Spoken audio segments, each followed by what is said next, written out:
introductions. All right, we want to be obviously cognizant of everybody's time. I'll go ahead and get the ball rolling here. My name's Tony Gallo. I am president of the Lorain County Chamber of Commerce. The Chamber is working with the Lorain County Manufacturing Sector Partnership, as well as Lorain County Community College. And that plug that Fitz has on as his face, we're working with them too. So welcome to the very first Manufacturing Monthly Let's Talk Talent webinar. And I will turn it over to Bernie to introduce herself from Lorain County Community College. Hi everyone, I'm Bernie Goski at Lorain County Community College, and one of my roles there is to work on a U.S. Department of Labor grant called the Scaling Apprenticeship Grant, and one of our high interest is to get people enrolled into earn and learn programs so that to help with retention of employees and upskill employees throughout our county and throughout our region. Tony Schweppe, do you want to kind of follow up? Sure. Good morning, everyone. Tony Schweppe. I'm with our business growth service here at Lorain County Community College, work with industry partners on helping them with workforce and training needs, but also working with Bernie on the Scaling Apprenticeship Grant to help grow that as well. Thank you.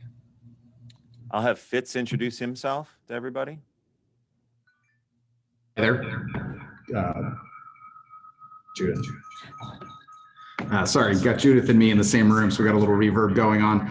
I am the new executive director of the Lorain County Manufacturing Sector Partnership, and I'm relatively new to this world and to Ohio, so mostly I'm going to be listening.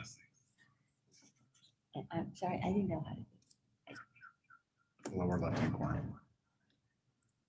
All right, Judith, Judith, if you want to introduce yourself now, and Fitz can mute himself or. I tried that, it didn't work. Okay. Yeah. Anyway, yes, I'm Judith Crocker. I am working with the Lorain County Manufacturing Sector Partnership on talent development. All right. Aaron Lavin.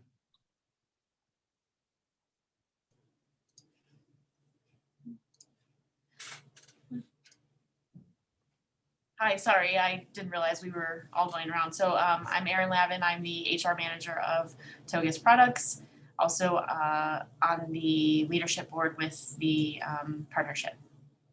Thanks, Aaron. Rhonda, long time no see.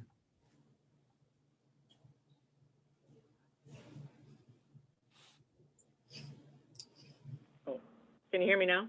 Yes. Sorry, I had unmuted. I'm Rhonda, the HR manager for Norlake in North Ridgeville and also Cowron in Wellington. Great. Thanks, Rhonda.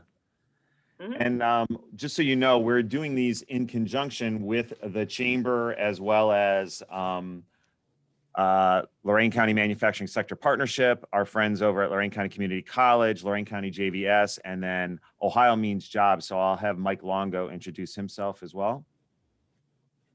Morning, everybody. Mike Longo. I'm the director of Lorain County Workforce Development Agency, and we oversee the operation of the Ohio Means Job Center here in Lorain County. Thanks, Mike. And our two speakers, Rob and Rachel. Rachel, why don't you introduce yourself first, and then we'll turn it over to Rob. Sure. So I'm Rachael Carl. I am the Director of Public Policy Services here. Kind of new to the association. I've been here like a few days shy of 6 months. But prior to that, I was in Governor DeWine's office doing a lot of education and workforce type of legislative work.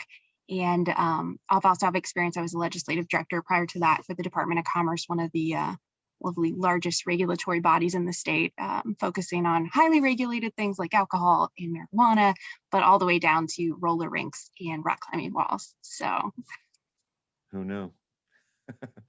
And with that, our speaker today is the man who's got all the right answers to all the right questions, Robert Brundrett. He's going to be talking about the state budget and I guess some of the stuff that would affect our manufacturers, as well as just some other things that hopefully we're able to get some people to talk about today. Yeah, thanks so much for having us. I probably don't have all the answers, so I'm going to rely heavily on Rachel with the real answers. But just a little bit about myself. I've been at the Ohio Manufacturers Association for 9 years now. It's hard to believe it's been 9 years. I've bounced around the state house in various roles as legislative director positions with the state auditor and the state house and both the House and the Senate. But I've been at the OMA for 9 years. For those of you who don't know much about the Ohio Manufacturers Association, we were founded in 1910.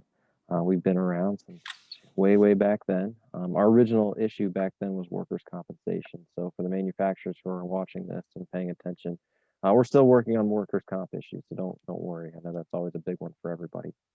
Our mission is to protect and grow manufacturing here in the state of Ohio. We have about 1,300 members of all shapes and sizes across all types of the manufacturing sector. So think of everything from a family pie company that bakes pies, all the way to like the Procter and Gambles and the Hondas of the world. So we sort of run the entire gamut from the largest companies to 1 and 2 person machine shops you see on street corners all across the state of Ohio. Also, if you're not aware, Ohio is pretty much powered by manufacturing. We are the 3rd largest manufacturing state in the country. We follow only California and Texas. Really, that's not based on anything other than size. They are just that much larger than us. It'd really be hard to us to come and compete with that. Manufacturing remains and continues to be Ohio's #1 industry sector. We are the largest piece of the state's GDP. It's not even close. I know there's a lot of talk at agriculture is Ohio's #1 industry, and agriculture is not even in the top 10. Manufacturing is the largest sector in the state of Ohio with over $112 billion worth of GDP going towards the economy. And we have pre-COVID, we had about over 700,000 Ohioans in manufacturing workforce positions all across the state of Ohio. That number did dip a little bit. We are seeing it build back up. But as everyone on this call knows, that workforce continues to be an issue, and we're not seeing the numbers rise as quickly as we'd like to see that happen. And like I said, OMA manufacturing is sort of the backbone of Ohio. How goes manufacturing pretty much is how the state will end up going. Very steeped in history in manufacturing, and we're producing more in Ohio than we ever have before. We just do it a little bit differently. So that's a little bit about the OMA. Again, we're also a membership organization. So if you're a manufacturer out there and you want to learn more about the OMA, we'd love to have you join us and be part of the team. We have had a long history in advocating for manufacturers on a wide variety of regulatory and legislative issues. And in workforce and workforce development is one of those issues that sort of had been giving us, we started working on something, we'd cool off. We'd start working on something, we'd cool off. And I think everyone on this call knows and understands the challenges that come with workforce and workforce development. And so we hadn't seen much success in our previous attempts at this, over the last 25 years. About 5 years ago, our board really challenged the OMA and our then president, Eric Berkland, on really trying to make a major difference on workforce. It continued to be one of the top 2 issues we hear from all of our members. And now it's pretty much the top issue we hear from all of our members is workforce and workforce development.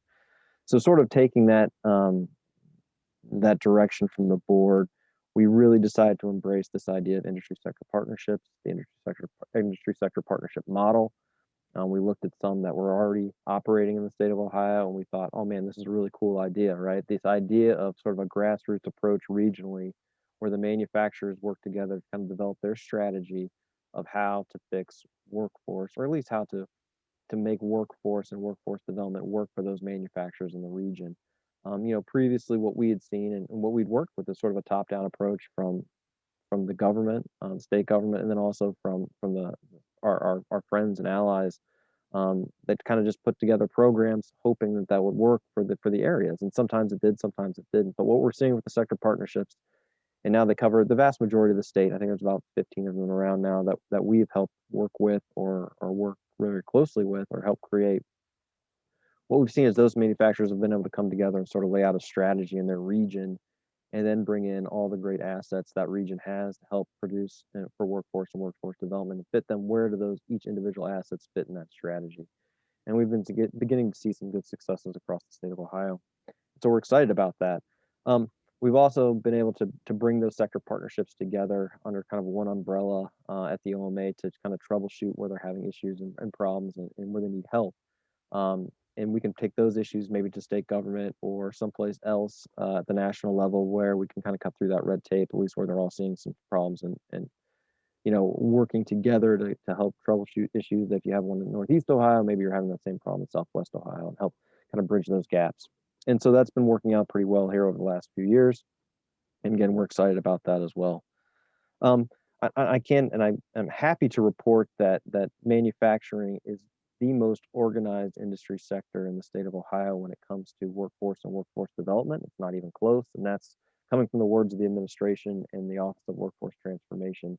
If you see some of the programs that we'll talk about today, manufacturers have by far exceeded expectation when it comes to participation and just the overall organization of the industry as a whole to take advantage of what the state is offering. We've not seen that across any of the other types of industry sectors across the state of Ohio. So, I know that workforce can sometimes be challenging and the results are slow and they're not what we expect, but everyone on this call who's been working in workforce, whether you're a company or whether you're an asset or whether you're a chamber or a sector partnership, you should pat yourself on the back, because if you're doing stuff for manufacturing, we are heads and shoulders above any other industry sector in the state of Ohio. The last year has provided a lot of challenges for manufacturing. In March, the goal was to keep everyone open, which, the OMA, we were very successful in making sure that not just manufacturers, but their supply chains were remaining open as quote unquote essential for the state economy. So that was a huge, huge deal. But with that, we had a lot of workforce challenges. We had to work around COVID-19. We had to work around childcare. We had to work around everything else that was thrown at us. And because of that, we saw, a dip in employees and a whole new way of having to operate. We had to engineer around COVID-19, and then we had to deal with all the other, tangential effects like, schools closing, daycares closing as well. So really challenging time over the past year. I know one thing that we had worked with the administration, especially on COVID-19, especially trying to get folks back to work, was the unemployment benefits. One of the biggest things that we had heard is, how can we compete with the federal government when in some instances folks are getting more than they would get traditionally from their jobs. That's a philosophical question you can ask yourself. But at the end of the day, wage inflation was real, and we've been working with the administration to try to figure out the best ways to kind of combat some of these issues that are coming up when it comes to unemployment compensation. I know that the governor, with the support of the OMA, cut off the extra $300 benefits. We're starting to see some results of that. Not sure what the numbers are going to bear out and how much of an improvement that's going to be in the workforce, but those are some of the things we've been looking at least over the summer on how to kind of combat what's been happening with COVID-19. One of the other things that also happened is the state budget.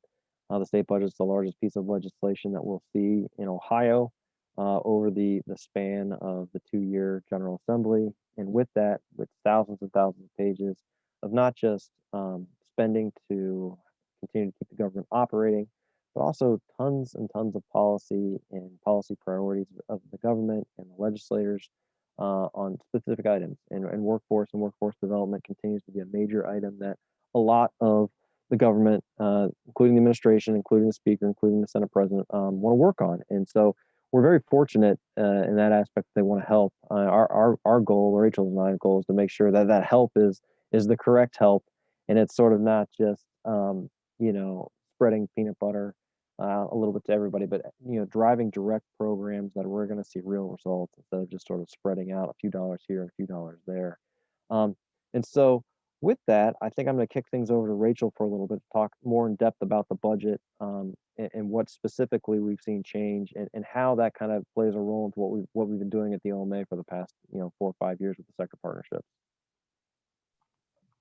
I'm actually going to not go with sector partnerships first, but one of the big things that this budget has done is kind of build upon the work that's been done over the last decade or so in terms of realizing that if we're going to have talent and get the workforce into manufacturing, we need to start sooner. than once people graduate high school and hoping they pick this type of field. And so one of the things that it's doing is really building upon and focusing on career technical education. And you see that in a couple of ways with this budget. There was a complete revamp of the school funding formula and how we're sending money to schools and how much they're supposed to get. And with that, they increased some funding for career tech. So they did a more weighted system to allow schools to get more money in that way. The other thing that they're doing by pushing career tech and not that traditional four-year college pathway is they're working on these industry recognized credentials. So probably 3-4 years ago, Ohio revamped the way that school report cards are done, and they added some more weight to the career technical education that they're providing for those students. And then they continued pushing that even more by revamping graduation diploma requirements and allowing students to also build and do their curriculum, but get additional seals or complete their graduation requirements through these industry recognized credentials. And so there's some increased funding that goes out to schools. So when children or students are going through school and they decide that they're going to do a career tech pathway, they can get welding certificates, engineering, there's even carpentry, all kinds of stuff, and that can count towards their graduation. So they're really giving more money to keep pushing that message that career tech is a just as viable pathway as doing the traditional 2 or 4 year. In addition to that, they also added some money for those individuals who decide, you know what, I think college is my way, whether it is a 2-year or 4-year, but through the Ohio Technical Center. So I believe it's like a 30+% increase in funding that's getting pushed out to those schools so that those centers can provide that customized training and business consulting services to companies to get their individuals educated in whatever fashion that they choose.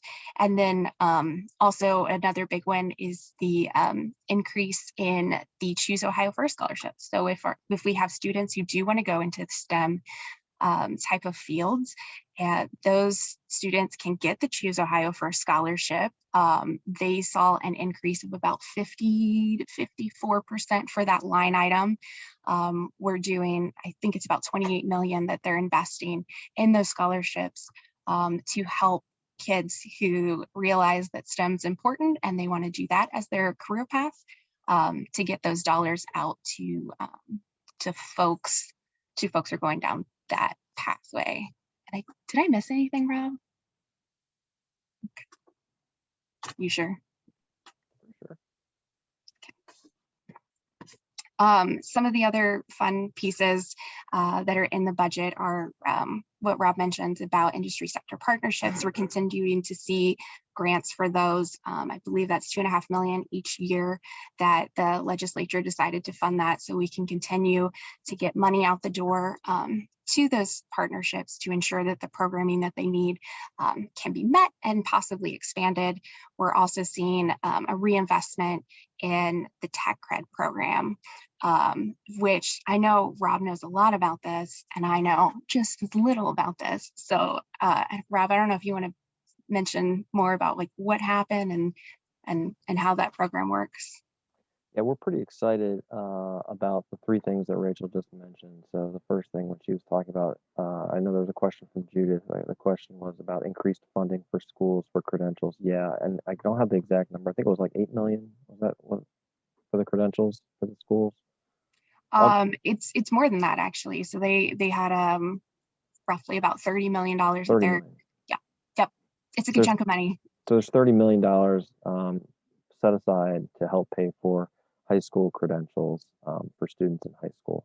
We're pretty excited about that. I think that opens up a lot of opportunities for manufacturers to get their message out and to get students thinking, oh my gosh, there's viable careers here. And then it gets the schools also to start thinking about this, because now it's not an unfunded mandate, right? There's some money there that can go behind a lot of this programming for the first time that we've seen in a long time. And that money was in jeopardy there for a while. I know the governor introduced it, the House stayed with it, I believe, and then it got pulled from the Senate, but we were able to work with the parties to get it back in before the bill got signed. Rob, do you know if that funding is available to schools that are not career tech schools? Because I know some of the comprehensive high schools are looking at offering some credentials, especially things like in IT or some of the basic manufacturing. So can that funding go to non-CTE schools? I believe it can. I'm looking at Rachel. She's shaking her head. So yes, I believe it can go to non-CTE schools. Yeah, And they're they, sent directly out to the public schools. So anytime someone's going through a program, there's about $20-ish million for that. But then when the students are taking the test for those credentials, there's an additional payment that's paid out for those tests. and the schools would find out about that through a department in ODE, I'm guessing, right? That's correct. Yeah, there's a system, I forget what it stands for, called EMIS.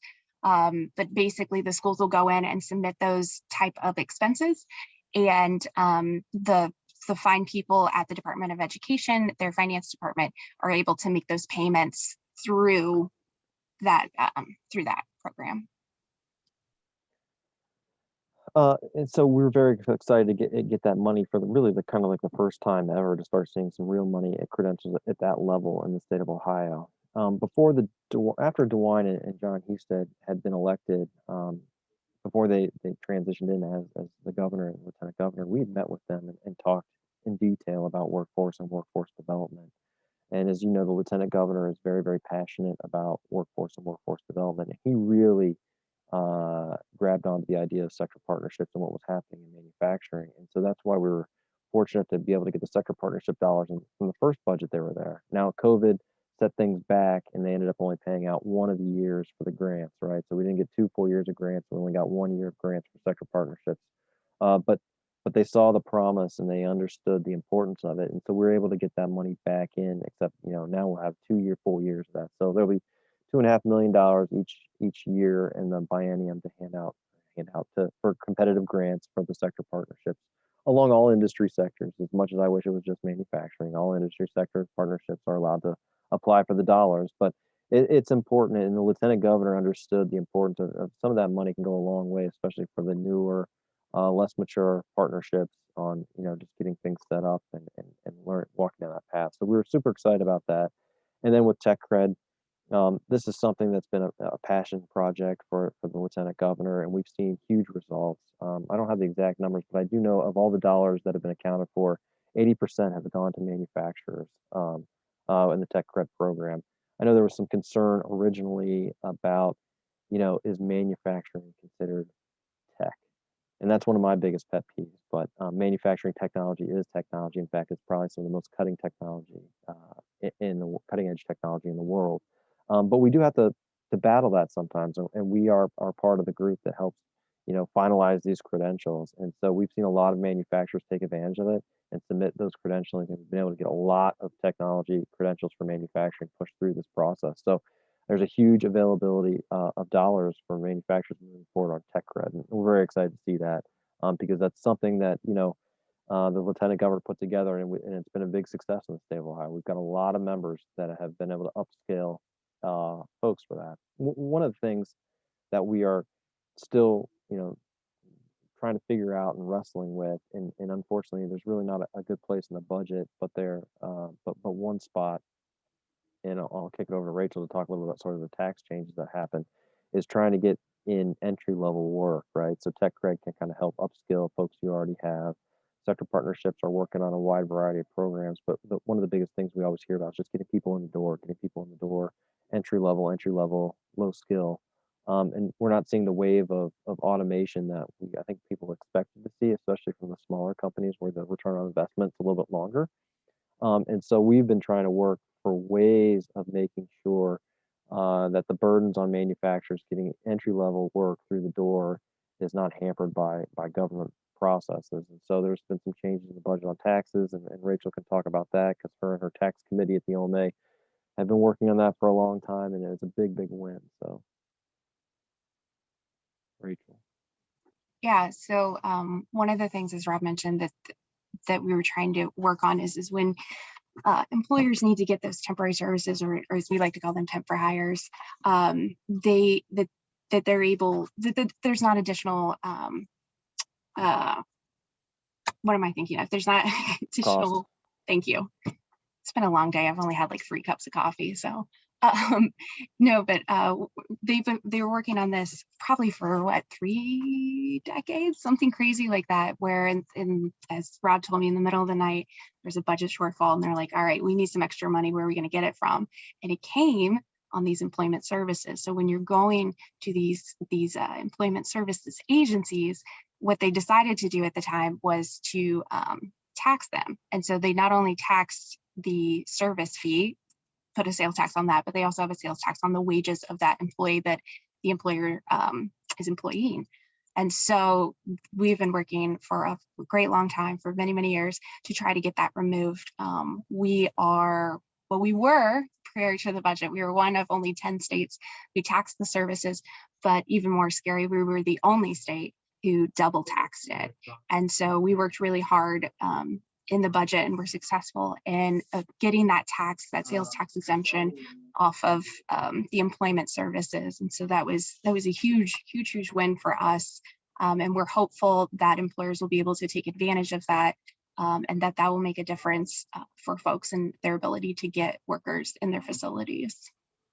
Yeah, what we've seen, and I'm sure everyone on this webinar has also seen it over the years, whether it was passing a drug test or whether it was just finding, multiple bodies to come in, more and more of manufacturers of all sizes. I know when people think of, employment service, you think of like a Honda's working with certain companies, but it's across all sectors, all sizes of manufacturing. They all have relationships. They've all been, sourcing as many different places as possible to find employment. And a lot of them use employment services. And, all of our competitor states didn't tax employment services. Ohio did for an arcane budget reason in the 1990s.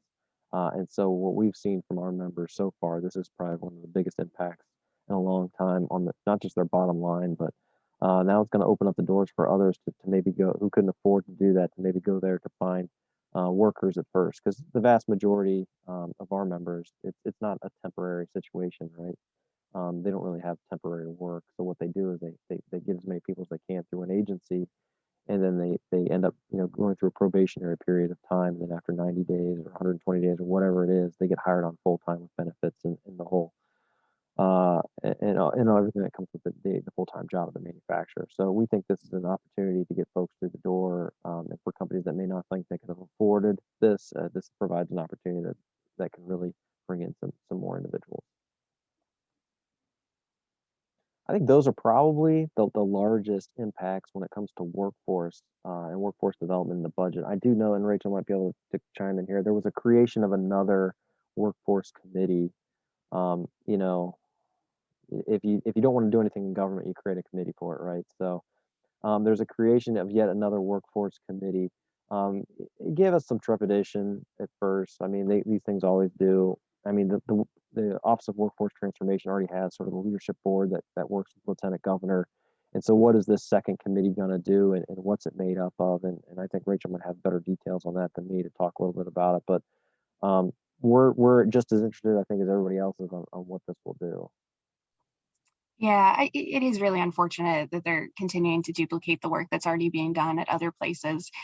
I guess the only good that comes out of this, because the committee is set up to basically take an inventory of what workforce programs we're doing, what are the workforce needs, how do we meet those needs, and then they have a report due, I believe it's November-ish of next year. So they have a little bit of time. No one's been appointed to it yet. Unfortunately, it's also a bunch of legislative folks, and there's no real boots on the ground type of people who are dealing with this every day who are going to be part of that committee. But that's what they decided to do. But as much as annoying as it is that they're kind of duplicating this, it's also nice that the legislature continues to keep a focus on workforce.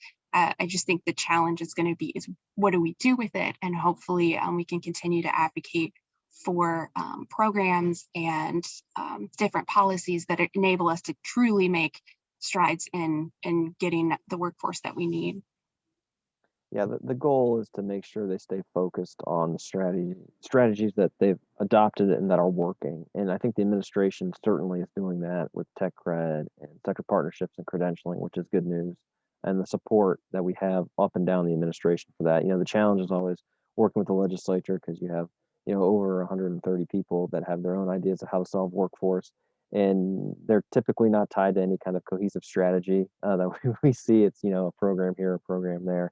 And so the challenge for Rachel and myself was to always to keep them sort of directed towards the strategies that are working. And we can usually get there. And that's where the sector partnerships play a great role, getting a relationship with their local elected officials, so their officials understand and know, okay, they're the ones they should be talking to when it comes to workforce and workforce development, especially for manufacturing. I think there's nothing probably more important than making sure that you have that relationship with your local legislators, so they are aware of who you are and what you do, and they know that there's somebody in the district they can talk to when someone has some sort of, idea on workforce and workforce development, how to solve it. But they can say, oh wait, I can call, the folks in Lorraine, or I can call the folks in Cleveland, or I can call the folks in Medina, or whoever it is, to make sure that this is the right idea and this is helpful and beneficial to what they're trying to do in my region for hiring. And so with that, I think we could take some questions if there's any other questions. If not, we can talk just more in detail about anything else anybody wants to talk about. I can go all day, however. Hey, so Rob, I have a question about the state funding for the industry sector partners. Has anything been released as far as the application process, or what that timeline would look like? Not yet. I'm expecting something here in the fall, after the summer break. So technically I guess they were appropriations, so that takes effect immediately. But typically what we see is a 90-day effect. The traditional bill takes effect within 90 days. So we typically see the agency start moving toward these programs again in October timeframe. Rachel, as a former cabinet agency officer, is that typically what you guys would do? Yeah, the hard part is it does take time to get those application windows and all that fun stuff. So there's always a delayed effect, and fall's usually the earliest that they're able to get those at the door. But this being a big deal to the lieutenant governor and the folks at Workforce Transformation, I don't see them waiting on it much longer than that. Bernie, the good news is too that this isn't new, right? We've already done this at least one time before. We've sent the applications in, they've awarded the applications, so there shouldn't be any major changes. We already got the rules done for all of this. So that being said, doing that in separate legislation was helpful the last time around, and so now all you have to do is just keep pumping the money back into it. So we'll be, on the phone with development now. They're no longer DSA, they're now the Department of Development again. That got changed in the budget, so it's not Development Services Agency. They're once again Department of Development, if you keep track of their name as it changes. We'll be in contact with them in the fall to make sure that they're getting this out in a timely way. I know last time there was some frustration because they sat on it, and then COVID hit, and then they just scrapped an entire year to save money. So I think we'll be pushing them a lot harder this time around. And like I said, they already have the program in place, so that they don't have to recreate the entire wheel like they did last time. That's great. I would assume that our colleagues at the Lorain County Manufacturing Sector Partnership will have high interest in that funding. So it's good timing. Absolutely. Hey, Rob, just FYI, Lieutenant Governor was in Lorain County last week. He came in on Thursday, I think. It was Wednesday or Thursday.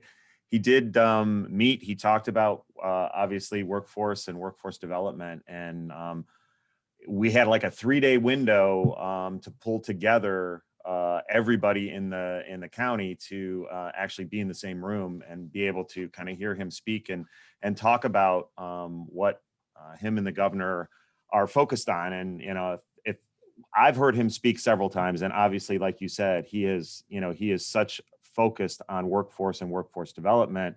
And he's a guy who was an officer at the Dayton Chamber, so he's got a special place in my heart. Anybody who supports a chamber or volunteers their time or works for a chamber, especially in that realm, I think he answered a couple of questions. One of them was with our local JVS that did ask a question, and it was a question I never even had thought about, and Judith had sort of alluded to it as far as special funding, for the schools. But he asked a question that, when you're dealing with some of the classes, you know, the lathes and some of that machinery that you're teaching the students on can run upwards of hundreds of thousands of dollars. And how do you teach these students on how to do these, you know, some of these things if they can't afford to actually purchase some of the machinery that they need in order to learn on? So it was just sort of an interesting, and he told them what to do, and, you know, kind of said that there are certain ways that you can, you know, apply for some funding and, you know, help to get some of those machines in the school as well too, which I thought was a positive thing. Yeah, we're lucky we to have a champion like Lieutenant Governor that is pretty focused on workforce and workforce development. Not many states have, you know, their Lieutenant Governor who's basically, I mean, he's in charge of that whole sector. I mean, and not just in charge, but I mean, he is in it himself, right? He's just not, you know, delegating somebody to do it. He's owning it, and that's what you need to have real systemic change when it comes to workforce. Yeah. The other interesting thing, because you had brought this up as well too, is the $300 that ending, and hopefully, you know, you said hopefully some of those numbers start to tick back up. And the Lorain County Manufacturing Sector Partnership actually held sort of a networking event last week, and we did have one of our local foundries there, and he had said that since that ended, they had hired 35 people.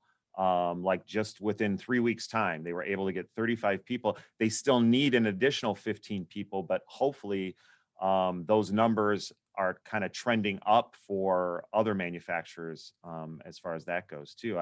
I guess I'm gonna throw either Rhonda or Rick under the bus here, and, you know, ask, you know, are you guys seeing that your either open jobs or open positions are being filled a little bit more now that that $300 has gone away? If you guys wouldn't mind possibly addressing that.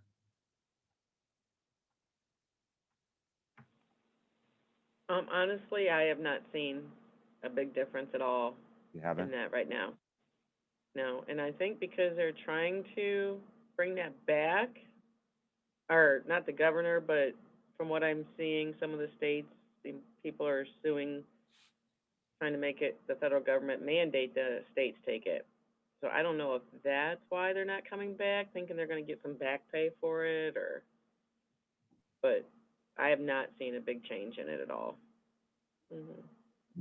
We did have a lawsuit here in Ohio that was filed, and they lost their first stage. So it was upheld that the governor was still in his rights here in the state of Ohio. Now it's going to go to court on the merits next. But I mean, the program theoretically was going to end in September anyway, so we won't have a decision on that until technically when that program ends. You know, knowing Congress, it wouldn't surprise me if they continued it, just because they've continued it every time since then. But you know, theoretically, it should end in September regardless. So it was only really about a month that Ohio wouldn't have the benefits, month and a half.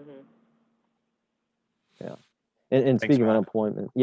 unemployment, though, you know, one of the things that was a big concern, at least from our organization moving forward, was, you know, the unemployment compensation that was being paid out. You know, our trust fund, if you follow these kinds of things, and most people don't, so I don't blame you because they're, you know, boring, but has been broke for a very, very long time, and we've tried to fix it on numerous occasions. But because of COVID and the mass layoffs, it got depleted very, very quickly this last time around. We had to borrow several $billions, not quite 2 billion, I think. We were able to use ARPA dollars from the federal government to repay that loan. So the good news for manufacturers is you're not going to see any of your federal credits disappear, and so you're going to see any increases on your federal side of your unemployment taxes at least next year. So that should stay the same. Your state taxes have probably gone up a little bit because of a wide variety of changes in the formula, but you're not going to see the large federal increase next year because we were able to get that paid off through some ARPA dollars that came after the state budget.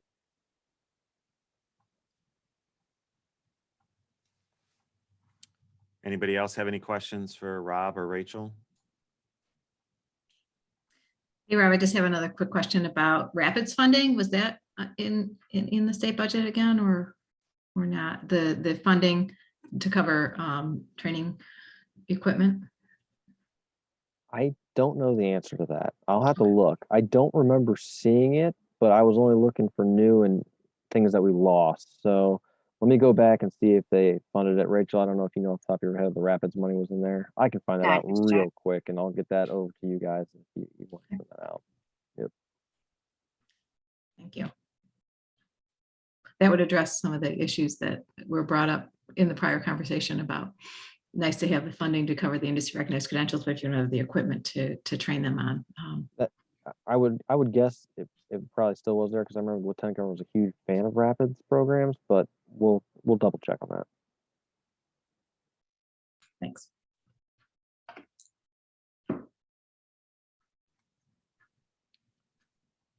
So if nobody has any other questions, I guess we'll just, Rob or Rachel, I don't know, would you guys mind putting your email in the chat? So if anybody wanted to reach out to you guys, if they had some additional questions, they could kind of go directly to you and possibly get an answer that they didn't want to ask or were unable to. That would be helpful, I think.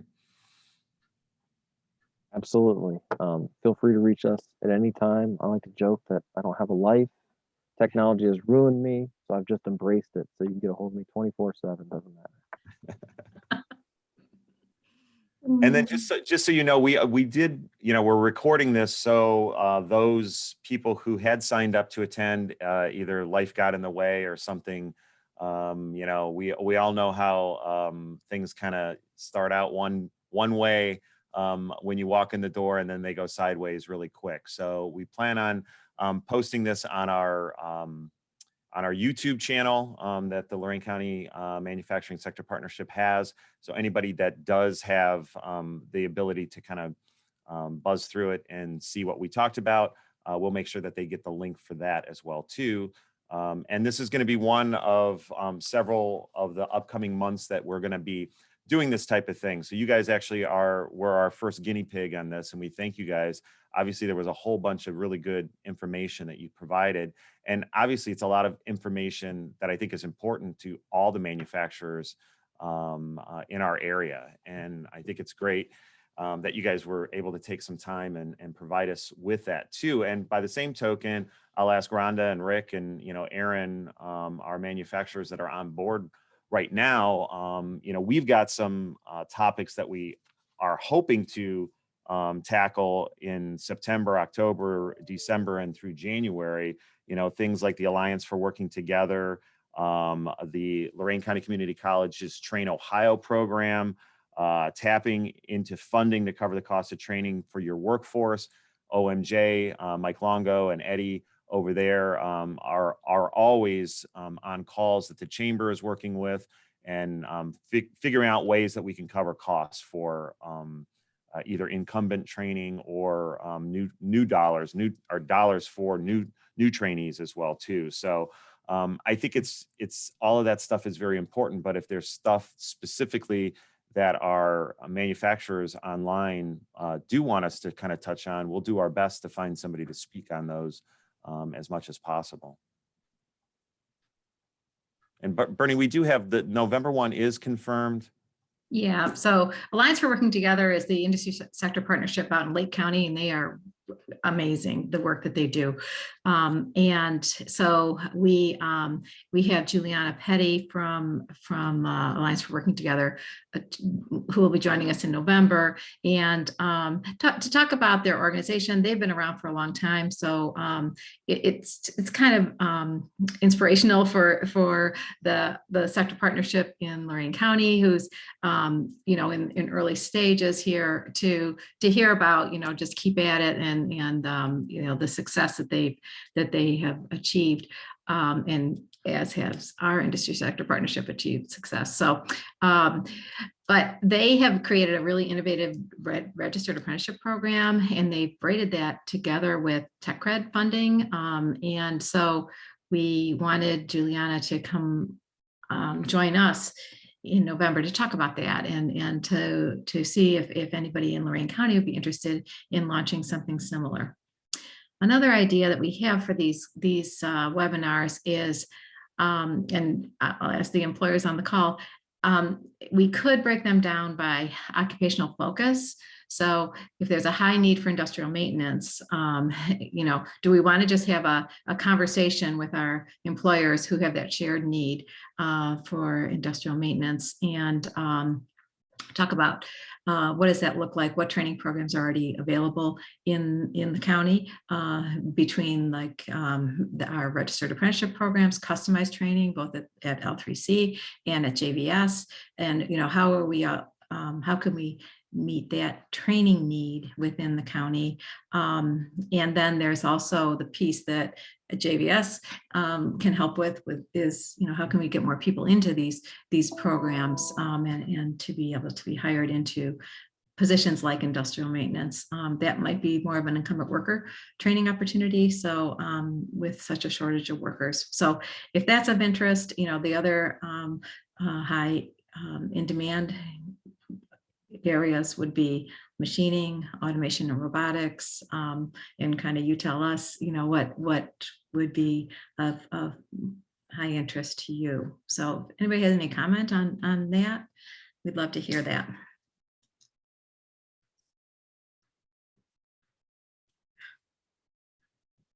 It's a quiet group. Well, I think it we'll sounds send good. out emails to everybody as well too, to see, with this link, once we get this up and posted, we can also pose that question to everybody. That's great. So unless anybody has anything else they'd like to talk about or bring up, gonna, say, we're ending about 10 minutes earlier than we had planned. So hopefully, Judith, you or Fitz have anything to add? I don't, other than to say thanks a lot, Rob and Rachel. There's always stuff buried in the budget, and it's good to at least start to unbury some of that and learn about it. Fitz? Took notes, and this is stuff I wouldn't have known about if it hadn't been for the research and the diligence of you guys. So thank you so much. So again, thanks, Rob. Thanks, Rachel. And thanks, Bernie, for taking the lead on getting this one put together for our inaugural one for sure. So, and thank you to everybody who decided to be here, and we'll see you next month. Thank you. Thanks for the opportunity. Everyone. Thanks, Thank guys. you. Appreciate Bye-bye. it. Thank you.